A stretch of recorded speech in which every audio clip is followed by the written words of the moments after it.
I'm here today to talk about the 23 horsepower Copperhead mud motor. This mud motor I got for like right under $5 grand. Fantastic mud motor. I have not been, I got stuck one time with it, but that was completely my fault. I ran my boat straight into the Roseau cane down in Venice, Louisiana. But other than that, never gotten stuck even in flats of sand. This mud motor is freaking great. Eats sand up like it's bitch. But the only thing is as all of you know, sand sucks for mud motors, so I've lost most of my cupping on my prop. Not all of it, but it's gonna be time for a new prop here in the next couple months.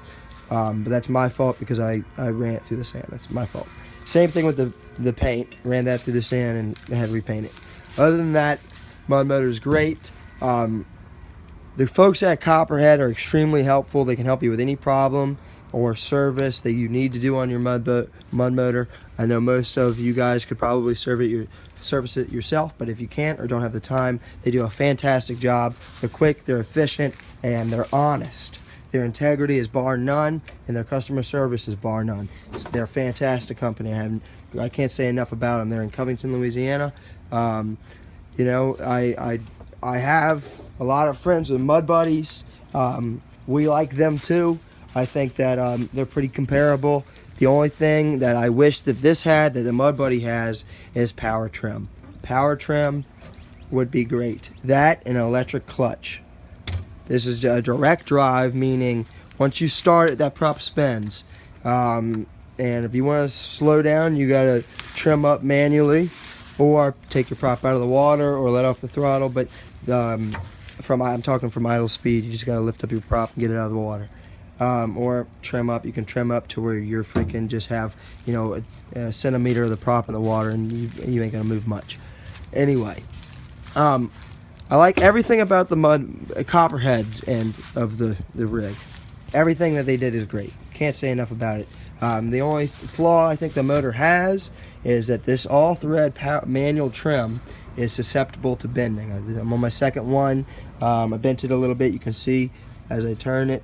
It's bent a tiny bit, not too bad. I can deal with it. Great thing about that is it's all thread, so you can replace it. Easy, cheap, efficiently. Go to Ace Hardware, get some heat shrink tubing. The only reason you need heat shrink is so when you screw it in, it'll stop. Anyway, my only bone to pick with the Vanguard, and I don't know if it's just me, I'm not too tough on my motor. I only have 18.5 hours on this motor, so it's pretty much brand new. All right, and the exhaust cracked. I noticed it this morning. I ran the boat yesterday. Everything was fine. I go through my shit every time I run it, and it's cracked on both sides. And I know that it happened. I don't know when it happened, but I know it happened between me loading the boat up and just now. I don't know how, but when I cranked it up, I came out here just to crank it up, and here it spit air from that because it's cracked. It's my only bone to pick.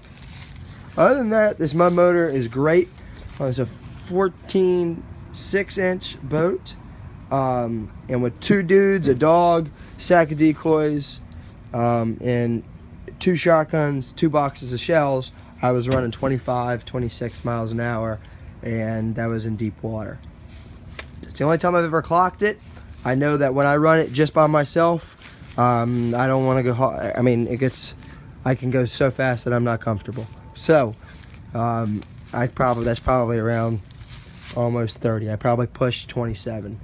28, maybe even 30. I wouldn't be surprised if I hit 30. That's it. I lost most of my cupping. I think I already said that already.